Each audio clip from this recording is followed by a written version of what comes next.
अस्सलाम वालेकुम एवरीवन। तो हम रेस्पिरेटरी मॉड्यूल की फार्माकोलॉजी कर रहे थे और हम रेस्पिरेटरी मॉड्यूल की फार्माकोलॉजी में ऑलरेडी एंटी एस्थमिक ड्रग्स और एंटी टीबी ड्रग्स को कंप्लीट कर चुके हैं। अब हम एंटी हिस्टामीन ड्रग्स पे आ गए हैं। एंटी हिस्टामीन ड्रग्स बहुत आसान होती हैं, ये भी हम जल्दी से कवर कर लेते हैं। एंटी हिस्टामीन नाम से जाहिर है हम ऐसी ड्रग्स दे रहे हैं जो हिस्टामीन के इफेक्ट को रोक दें, कम कर दें। ठीक है, तो एंटी हिस्टामीन वो ड्रग्स होती हैं जो हिस्टामीन के इफेक्ट को एंटागोनाइज कर देती है। वैसे हिस्टामीन होता क्या है? हिस्टामीन एक ऐसा केमिकल है जो आप एलर्जिक रिएक्शंस में देखोगे, आप गैस्ट्रिक सीक्रीशंस में देखते हैं, न्यूरोट्रांसमिशन में देखते हैं और इन्फ्लेमेशन में देख रहे होते हैं। ठीक है, तो एलर्जिक रिएक्शंस हमने पहले भी, आप अक्सर ये चीज़ देखते होंगे, अगर किसी को इंजेक्शन लगता है तो वहाँ पर रेडनेस हो जाती है, तो वो हिस्टामीन की वजह से होती है। गैस्ट्रिक एसिड में इसका ये काम होता है कि आपका हिस्टामीन आपके गैस्ट्रिक सेल से रिलीज़ हो रहा होता है, जिसकी वजह से आपकी एसिड की प्रोडक्शन ज़्यादा होती है। तो अगर हिस्टामीन ज़्यादा होगा, एसिड ज़्यादा बनेगा, एसिडिटी ज़्यादा होगी। तो कभी कभी हम एंटी हिस्टामीन देके भी एसिडिटी को रोकते हैं। साथ साथ it is a neurotransmitter as well, और ये इन्फ्लेमेशन में भी बहुत हेल्प करता है। ठीक है, अब बेसिकली हिस्टामीन होता है कि अभी हम वापस एक ओवरव्यू ले लेते हैं कि हिस्टामीन हमारे मास्ट सेल्स में होता है, बेसोफिल्स में होता है और एंटेरोक्रोमोफिन लाइक सेल्स। ये एंटेरोक्रोमोफिन लाइक सेल्स हमारे वो जीआईटी में होते हैं, हमारे स्टमक में होते हैं। और जब हमारे एंटेरोक्रोमोफिन लाइक सेल्स स्टिमुलेट होते हैं तो ज़्यादा हिस्टामीन रिलीज़ कराते हैं, और जब ज़्यादा हिस्टामीन रिलीज़ होती है तो ज़्यादा एसिड बनता है और फिर ज़्यादा एसिडिटी होती है। ठीक है, तो आपको ये चीज़ याद रखनी है। आपका हिस्टामीन कब रिलीज़ होगा? जब कोई स्पेसिफिक एलर्जिन का एक्सपोजर हो जाएगा, फिजिकल इंजरी कोई आपको हो गई है, कोई ड्रग्स ऐसी होती हैं जैसे मॉर्फिन जो आपकी हिस्टामीन का रिलीज़ ज़्यादा करा देती है, और इम्यून रिस्पॉन्सेज में भी हिस्टामीन ज़्यादा रिलीज़ होती है।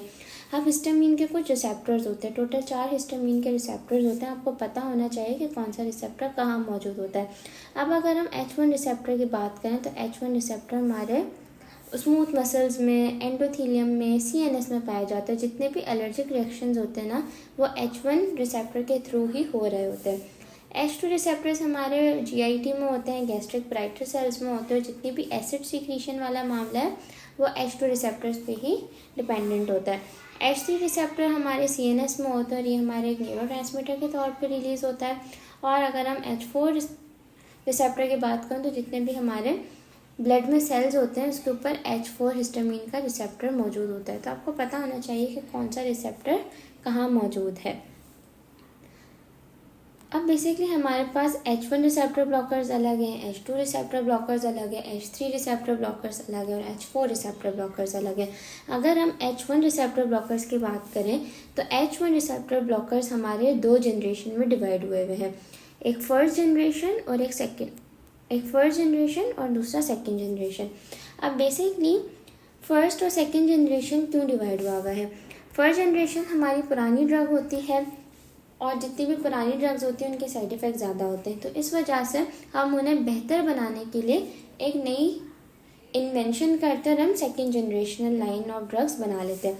अब बेसिकली जितनी भी फर्स्ट जनरेशन ड्रग्स, जो लोग फर्स्ट जनरेशन ड्रग्स ले रहे थे वो ये बोलते थे कि यार इससे नींद बहुत आती है। तो main side effect first generational anti histamine का यही था कि ये सेडेटिंग थी, यानी आपको नींद बहुत आती थी। तो फिर लोगों ने बैठ के थोड़ा इस पर सोचा और जितने भी फार्मासिस्ट थे उन्होंने फैसला किया कि यार अब हम सेकेंड जनरेशनल एंटी हिस्टामीन्स निकालेंगे और हम इन्हें नॉन सेडेटिंग बनाएंगे, यानी उससे नींद कम है। ठीक है, अब फर्स्ट जनरेशनल एंटी हिस्टामीन्स कौन सी हैं? क्लोरफेनिरामीन, ब्रोमफेनिरामीन और डाइफेनहाइड्रामीन। ठीक है, ये 3 आपकी main first generational H1 blockers है। और सेकंड जनरेशनल H1 ब्लॉकर्स में हमारे पास कौन सी आती है? सेटेरेजीन, लीवोसेटेरेजीन, लोराटिडीन, डेसलोराटिडीन और फेक्सोफेनेडिन। तो ये हमारी बाकी drugs second generational H1 blockers में आती हैं।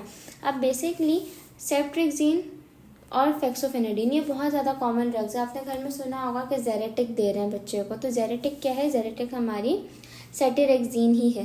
और आपने अक्सर सुना होगा टेलफास्ट की गोली खा रहे हैं, एंटी एलर्जिक टेलफास्ट खा रहे हैं, तो वो टेलफास्ट क्या है? टेलफास्ट हमारी फेक्सोफेनेडिन ही है। तो बेसिकली हमारे जो H1 रिसेप्टर ब्लॉकर्स हैं उसको हमने 2 ग्रुप्स में डिवाइड कर दिया है, एक फर्स्ट जनरेशनल और दूसरा सेकेंड जनरेशनल। क्यों हमने किया है? क्योंकि जो patients first generational H1 blockers ले रहे थे वो ये परेशानी अपनी बताते थे कि डॉक्टर साहब ये दवाई खा के नींद बहुत आती है। तो फिर हमने एक नई ग्रुप ऑफ ड्रग्स को इन्वेंट किया जिसको हमने लेस सेडेटिंग बनाया। अब बेसिकली अब ये फर्स्ट और second generational anti histamine H1 blockers वाला डिफरेंस है कि जो हमारी फर्स्ट जनरेशनल होती हैं उनका मैकेनिज्म ऑफ एक्शन ज़रा स्लो होता है और शॉर्ट होता है, मगर जो सेकंड जनरेशनल है उनका मैकेनिज्म ऑफ एक्शन ज़रा लॉन्ग है। फर्स्ट जनरेशनल एंटी हिस्टामिन्स जो H1 वाली हैं वो ब्लड ब्रेन बैरियर को क्रॉस कर देती हैं, तब ये बहुत ज़्यादा सिडेटिव होती है, मगर जो हमारी सेकंड जनरेशनल है वो ब्लड ब्रेन बैरियर को क्रॉस नहीं करती तो सिडेटिव भी नहीं होती। अब बेसिकली ये जो H1 ब्लॉकर्स है ना, ये थोड़ी सी ख़राब ड्रग्स है, बिकॉज ये सिर्फ हिस्टामिन को ही ब्लॉक नहीं करती बल्कि हमारे एंटी मस्लिनिक और एंटी ऑटोनॉमिक इफेक्ट भी दिखा रही होती है। अब बेसिकली अगर ये एंटी मस्लिनिक होगी तो ऑब्वियसली पैरासिम्पथेटिक एक्शन कम हो जाएगा, एसिटाइलकोलिन वाला एक्शन कम हो जाएगा, जिसकी वजह से ड्राई माउथ और ये सारी चीज़ें भी देखने को मिलती है।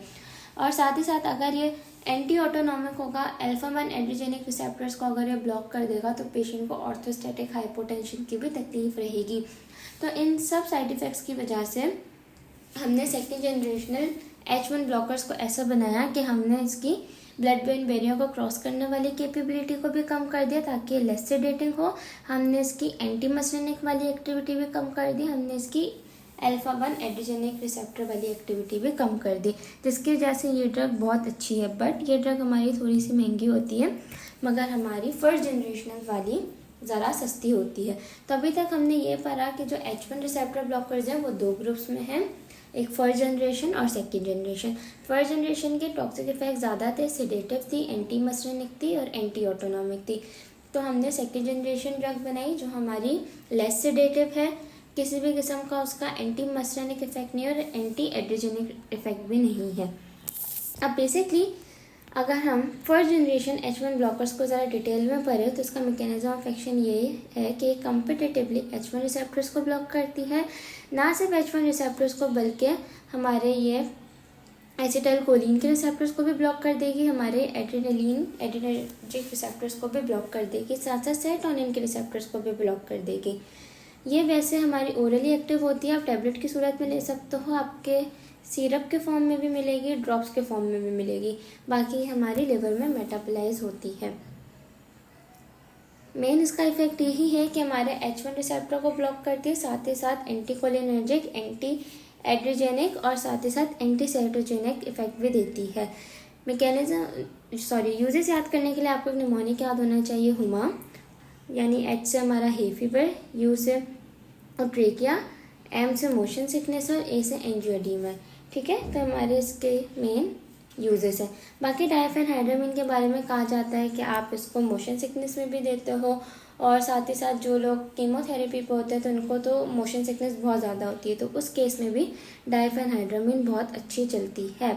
अभी हर ड्रग का अलग से फीचर बताया हुआ है, बट खैर आपको इतना सारा याद करने की ज़रूरत नहीं है, बस आप ये याद कर रख लें कि सारी फर्स्ट जनरेशन H1 ब्लॉकर्स में क्लोरफेनिरामिन एक ऐसी ड्रग है जो थोड़ी कम सेडेटिंग है as compared to other drugs.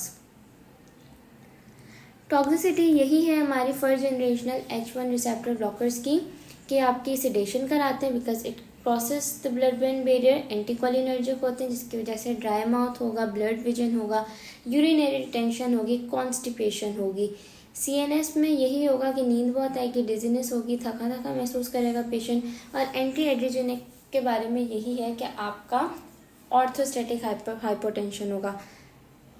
ये हमारा ऑर्थोस्टैटिक हाइपोटेंशन है जिसकी वजह से यानी आप जब भी अपना पोस्चर चेंज करेंगे तो आपको चक्कर आएंगे। ठीक है, तो आपको ऑर्थोस्टैटिक हाइपोटेंशन होगा और जो बड़ी उम्र के लोग होते हैं उनकी ज़रा मेमोरी भी कम हो रही होती है फर्स्ट जनरेशनल H1 ब्लॉकर्स को लेके। अब हमारे पास आ जाते हैं second generational H1 blockers. Second generational H1 blockers का क्या सीन है कि अच्छी ड्रग्स होती हैं, ये सिर्फ हमारे H1 रिसेप्टर्स को ब्लॉक करती हैं। एडवांटेजेस इसके ये है कि हमारे CNS में बहुत ज़्यादा पेनिट्रेट नहीं करती जिसकी वजह से इसकी सिडेशन बहुत कम होती है। एंटीकोलिनर्जिक भी नहीं है, एंटी एड्रोजेनिक भी नहीं है, एंटी सेरोटोजेनिक भी नहीं है, तो it is a very good drug. Long half life होती है, एक डोज ही दिन में दे तो काफ़ी होती है और कोई एंटीकोलिनर्जिक या एंटी एड्रोजेनिक वाली एक्टिविटी शो नहीं करती, तो इस वजह से इसके साइड इफ़ेक्ट्स भी कम हैं।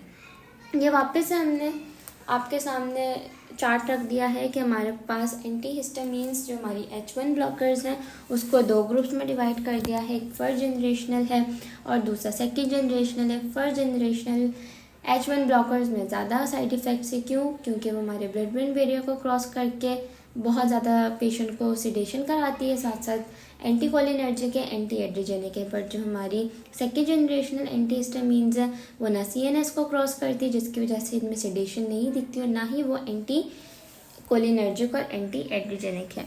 तो हमारी फर्स्ट जनरेशन में कौन कौन से आते हैं? क्लोरफेनिरामीन, ब्रोमफेनिरामीन, डाइफेनहाइड्रामीन। और सेकेंड जनरेशन में सेटिरेक्सिन, लेवोसेटिरेक्सिन, लोराटिडीन, डेस्लोराटिडीन और फेक्सोफेनाडीन होती है।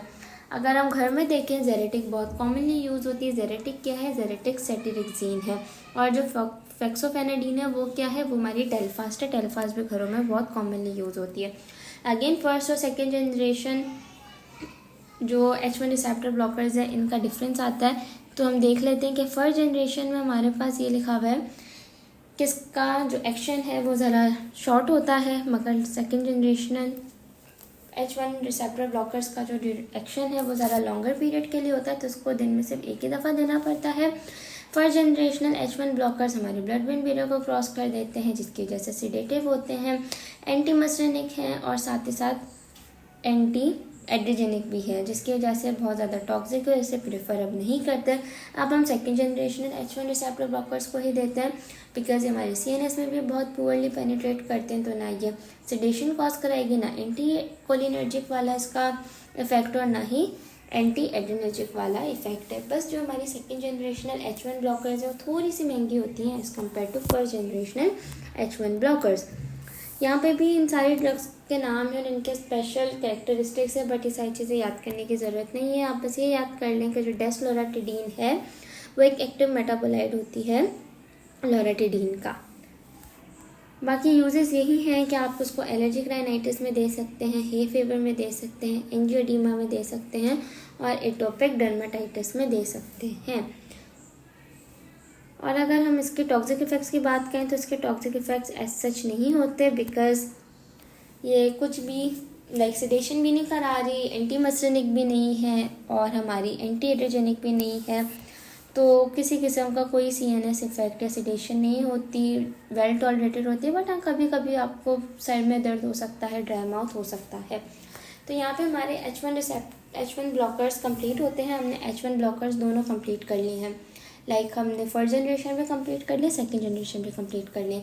अब हम H2 रिसेप्टर ब्लॉकर्स को जल्दी से कंप्लीट कर लेते हैं।